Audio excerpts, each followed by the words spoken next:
capítulo número 6, la ira de Dios es apaciguada. Yo creo que el pueblo de Israel necesitaba en este tiempo, en este remanente, necesitaba tener esta información, saber de que el Señor ya les había perdonado por todo lo que habían hecho. Y el capítulo 6 del libro de Zacarías vamos a finalizar, mejor digo, con la octava visión. Recordemos que han sido 8 visiones la que ha tenido Zacarías en distintos momentos. Algunos dicen que fue en una misma noche, pero han sido 8 visiones que nos han recordado sin duda como si estuviésemos leyendo un apocalipsis, las hemos ido interpretando y aquí finaliza la octava visión y además incluye el mismo capítulo la coronación, una coronación simbólica al sumo sacerdote Josué. Así que vamos con la última visión que tiene Zacarías y que nos relata en su libro y que se le conoce como la visión de los 4 carros. Comienza así el capítulo 6. De nuevo alcé mis ojos y miré, y he aquí 4 carros que salían de entre 2 montes, y aquellos montes eran de bronce. En el primer carro había caballos alazanes, en el segundo carro caballos negros, en el tercer carro caballos blancos y en el cuarto carro caballos overos rucios rodados. Respondí entonces y dije al ángel que hablaba conmigo, Señor, ¿qué es esto? Se sigue manteniendo este ángel, ¿no? Que ya lo hemos visto en las visiones que le está explicando, es como un traductor de las visiones que le está diciendo a Zacarías qué significa cada una de ellas. Esta visión, sin duda, el hecho de ver estos 4 carros y que cada uno va con un caballo, estos caballos tienen ciertos colores. Yo creo que muchos de nosotros puede estar recordando lo que dice el libro de Apocalipsis en el capítulo 6, que es la visión de los caballos también. También aparece el mismo simbolismo, mejor digo, en ese capítulo. Algunos eruditos, no quiero yo tomar ese camino, pero algunos han tratado de crear una especie de símil entre el significado de los colores de estos caballos con los que aparece en el libro de Apocalipsis. Podría ser un ejercicio interpretativo. Sin embargo, a mí me gusta mantener la visión al menos tal como Zacarías la estaba entendiendo. Además que a continuación el ángel le va a contar a Zacarías el significado. Entonces la verdad es que no es tan necesario realizar esta similitud, irnos a Apocalipsis para entender esta visión de los 4 carros y sus caballos, porque el mismo ángel se lo va a explicar al profeta Zacarías. Pero sin duda, cuando los judíos leen Apocalipsis, ¿verdad? Y ven caballos que van haciendo una tarea y que van haciendo una tarea de Dios. Eso es lo que significa, porque estos caballos significan que el Señor está haciendo una tarea que está simbolizado a través de todo el mundo, el hecho de que sean 4, ¿verdad? Que sean 4, digo, en realidad no existe la palabra en plural, sino 4. Son 4 carros que simboliza un poco los puntos cardinales de la tierra, el hecho de que vienen de todos lados. Por lo tanto, cuando el judío lee Apocalipsis o lo escuchó por primera vez, le vienen estas memorias y entienden de que estos caballos vienen a realizar una labor de parte del Señor, son enviados del Señor. Y va a ser el ángel mismo el que va a interpretar esta visión. Le va a decir en el versículo 5, y el ángel me respondió y me dijo, estos son, y que representan, los 4 vientos de los cielos, que salen después de presentarse delante del Señor de toda la tierra. El carro con los caballos negros salía hacia la tierra del norte, y los blancos salieron tras ellos, y los overos salieron hacia la tierra del sur. Y los alazanes salieron y se afanaron por ir a recorrer la tierra. Y dijo, id, recorred la tierra. Y recorrieron la tierra. Luego me llamó y me habló diciendo, mira, los que salieron hacia la tierra del norte hicieron reposar mi espíritu en la tierra del norte. Los 4 vientos, lo está explicando el mismo ángel, está diciendo que estos 4 caballos representan los 4 vientos, que salen de dónde, después de presentarse delante de la presencia del Señor de toda la tierra. Y quizás en una lectura rápida podríamos no darnos cuenta, pero cuando vamos a lo que significa viento y lo vemos en el diccionario Strong del hebreo al español, que es la palabra ruach, se define viento como la tenemos nosotros, pero por semejanza también viene la palabra aliento, por semejanza también espíritu, pero solo de un ser racional, es decir, un espíritu de alguien que piensa. Y en la Reina Valera, la palabra vientos en algún momento se traduce como aire, como aliento o como espíritu. Si uno ve algunas traducciones, no sería raro que encontrásemos que dijese los cuatro espíritus, ¿ok? Podría ser una forma interpretativa, pero entendemos de que no hay cuatro espíritus, no condice con lo que es el canon bíblico. Por eso que en el contexto se traduce como viento.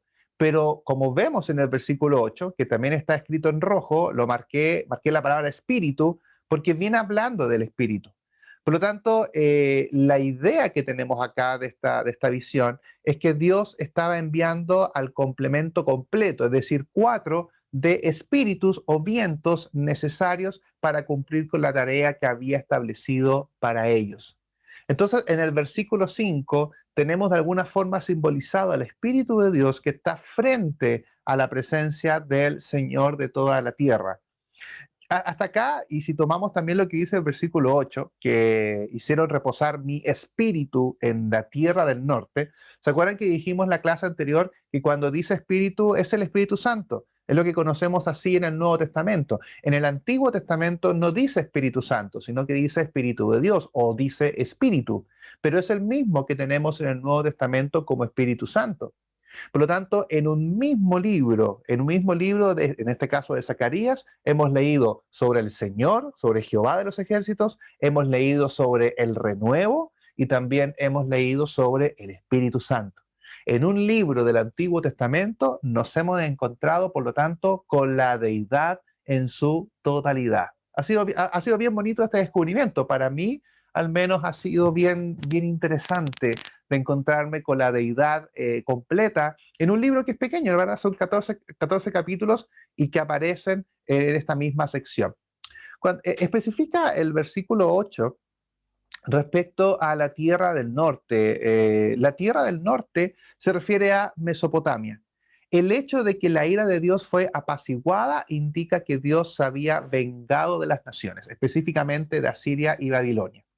¿Cuál era la misión de estos cuatro carros? La misión que se representa en estos cuatro vientos. Lo vamos entendiendo al final en el versículo 8, de que el Señor quiere reposar. Y hemos visto este simbolismo de que el Señor tiene ira, el Señor tiene que cumplir una sentencia y después de cumplirla, Él reposa, Él descansa. Y específicamente, no solamente el Señor les dice que a todas las naciones, como dice el versículo 6 y 7, de que salieron hacia distintos lados, específicamente les quiere decir al pueblo de Israel, según el verso 8, que la tierra del norte, es decir, Mesopotamia, ellos ya, tanto Asiria como a Babilonia, que estaban en la misma zona, el reino de Asiria, que fue el que deportó al reino del norte, a los israelitas, y a los judíos que fueron deportados por Babilonia años después. Entonces, en esa tierra, donde habían morado las dos naciones más temibles para Israel, el Señor está diciendo de que Él ya reposó su espíritu, por lo tanto ya cumplió la sentencia con ellos. De hecho, en el momento en que los judíos de la época de Zacarías escuchan este mensaje, ya Babilonia había perecido y Asiria ni hablar. Por lo tanto, le está diciendo un hecho y que esto ocurrió por mano del Señor. Acá, por lo tanto, los caballos y los carros parecen representar a Dios, desencadenando su poder destructivo contra las naciones que le había hecho airarse con el fin de proteger a su pueblo. Y otra interpretación de esta visión que dice Cody Roper, respondiendo a la pregunta ¿qué significa esta última visión? La octava. La octava visión respondía a la pregunta planteada por la primera visión. Los que habían salido informaron, he aquí, toda la tierra está reposada y quieta. Pausa en la lectura. ¿Se acuerdan que en la primera visión también vimos algunos caballos y que también habían recorrido la tierra? Es interesante que termina con una visión muy similar, así como partió al inicio. Sigo la lectura. Palabras que provocaron preguntar, oh Jehová, ¿hasta cuándo? En el capítulo 1, versos 11 y 12. ¿Cuánto más debemos esperar para que Dios bendiga a su pueblo y destruya las naciones que les habían diezmado? La visión contestó diciendo que aquellos que habían salido a recorrer la tierra habían derramado la ira de Dios sobre las naciones y por lo tanto hicieron reposar al Señor. El Señor no está tranquilo si hay pecado. El Señor no está tranquilo si hay culpa. Y hagamos también la aplicación a nosotros. El Señor no está tranquilo si nosotros estamos en el pecado. El Señor está airado con nosotros cuando pecamos. El Señor siente ira y el Señor tiene que calmar su ira con nosotros. ¿Cómo la calma? En el juicio final. Aquellos que no se arrepienten simplemente no van a tener la salvación del Señor y el Señor va a tener que calmar su ira. Es muy peculiar esto, es como una necesidad del Señor de que ante el pecado, ante la injusticia, el Señor no queda inmune. El Señor no es indiferente, mejor dicho, ante el pecado o ante las faltas. Y el Señor tiene que generar y tiene que cumplir un acto, en este caso el acto del castigo. Y así el Señor tiene la tranquilidad. Como leímos en el versículo, su espíritu reposó después de haber hecho juicio. Es parte del carácter de Dios. Así que si nosotros creemos que manteniendo la vida en pecado todo va a estar bien, la ira del Señor, lo único que hacemos es que estamos conteniendo la ira del Señor y que en algún momento esa ira se va a derramar. Y sin duda el juicio final está preparado precisamente para que la ira de Dios se derrame y así el Espíritu del Señor repose, porque ante la injusticia el Señor no es indiferente. Así que creo que es un excelente mensaje considerar este versículo que leímos anteriormente, que el Señor tiene que reposar una vez que ha cumplido la sentencia. Y finalizando esta visión, viene una coronación simbólica, que es bien bonita. Ya hemos hablado bastante de Josías, y ahora viene algo particularmente para él. Dice el versículo 9, que vino a mí palabra de Jehová, diciendo, toma de los del cautiverio a Eldaí, a Tobías, a Jedaías, los cuales volvieron de Babilonia. E irás tú en aquel día, el profeta, y entrarás en casa de Josías, hijo de Sofonías. Tomarás pues plata y oro, y harás coronas, y las pondrás en la cabeza del sumo sacerdote Josué, hijo de Josadac. Es muy normal que nosotros veamos a los profetas realizando alegorías. Hay una alegoría muy bonita, la estoy recordando ahora, que es la de Ezequiel. Ezequiel construye con barro la ciudad de Jerusalén y él está recostado de lado, no recuerdo cuántos días, para que el pueblo lo viera cada vez que pasaban por la plaza, veían al profeta en el suelo construyendo la ciudad de Jerusalén con barro, representando el sitio de Jerusalén.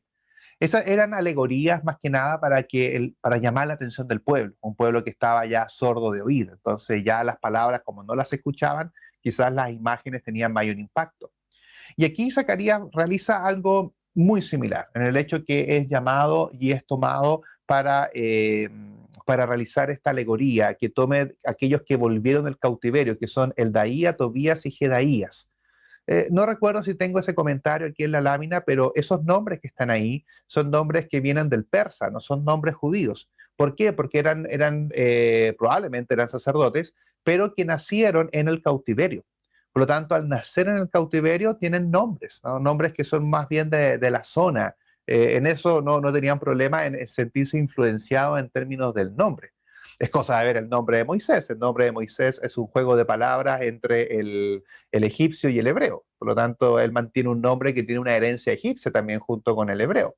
Entonces es muy normal esto, que se tomen nombres de distintas zonas o momentos. Y ellos, como vuelven del cautiverio, les dice el profeta de que los tome, ¿verdad? Y que entren a la casa de Josías con estas pequeñas coronas de plata y de oro y que van a colocar en la cabeza del sacerdote. Josué ya había sido mencionado en dos de las visiones recibidas por el profeta, capítulos anteriores. Sin embargo, su autoridad necesitaba ser firmemente establecida ante los ojos del pueblo. Vemos la necesidad del pueblo que necesita saber si efectivamente el Señor estaba volviendo con ellos y si efectivamente el sacerdocio que se perdió durante 70 años todavía podía ser restablecido. Y el Señor le pide a Zacarías que realice este acto simbólico. Un verso del renuevo, nunca está de más. Nuevamente en un mismo capítulo, el Jehová, Espíritu Santo, el Hijo de Dios. Dice el verso 12, y le hablarás, Zacarías al sumo sacerdote, ¿no? Le hablarás diciendo, así ha hablado Jehová de los ejércitos diciendo, he aquí el varón cuyo nombre es el renuevo, el cual brotará de sus raíces y edificará el templo de Jehová. Él edificará el templo de Jehová y él llevará gloria y se sentará y dominará en su trono, y habrá sacerdote a su lado, y consejo de paz habrá entre ambos. Es un versículo tan bonito que tiene un doble cumplimiento, porque si bien estas palabras fueron dichas a Josué directamente, porque le dice, que le diga, el profeta le diga al sumo sacerdote, y tuvieron cumplimiento en su tiempo, su completa acción se vería personificada en Jesús, en el Mesías y en el renuevo. Hemos visto la frase de renuevo durante ya todos estos capítulos pasados. Probablemente una interpretación que puede dar el profeta y que entiende Josué en este caso, es que a Josué se le está llamando el renuevo. Lo puede estar entendiendo en ese momento, ¿no? Y dice, bueno, yo soy el renuevo, yo soy la nueva oportunidad de esta época estos años tan difíciles que hemos tenido como nación.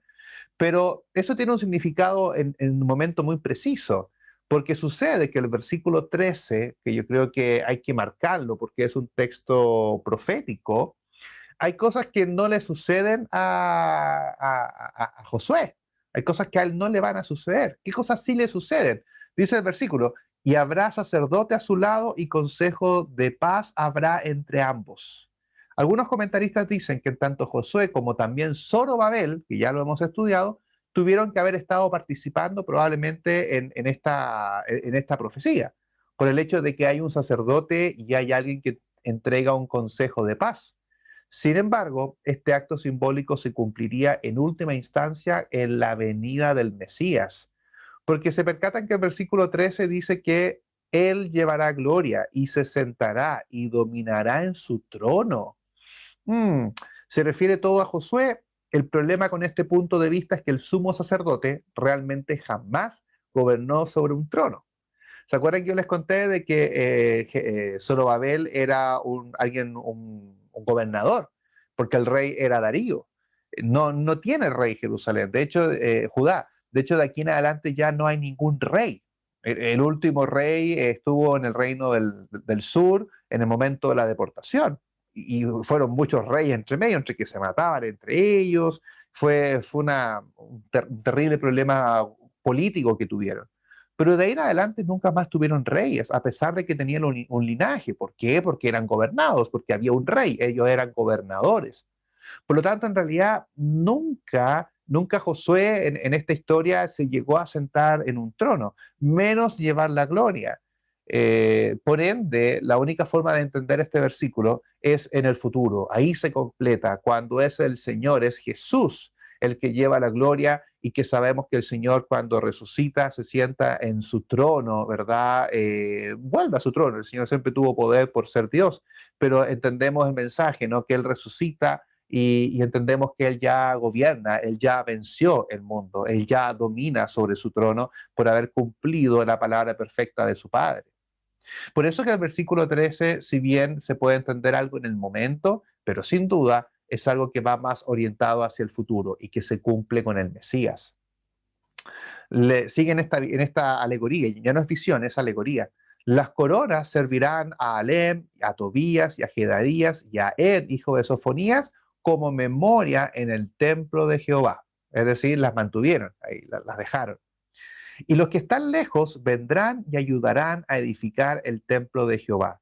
Y conoceréis que Jehová de los ejércitos me ha enviado a vosotros. Y esto sucederá si oyereis obedientes la voz de Jehová. Por lo tanto, las coronas también habrían servido como recordatorio de que algún día vendría el Mesías, un sacerdote y rey.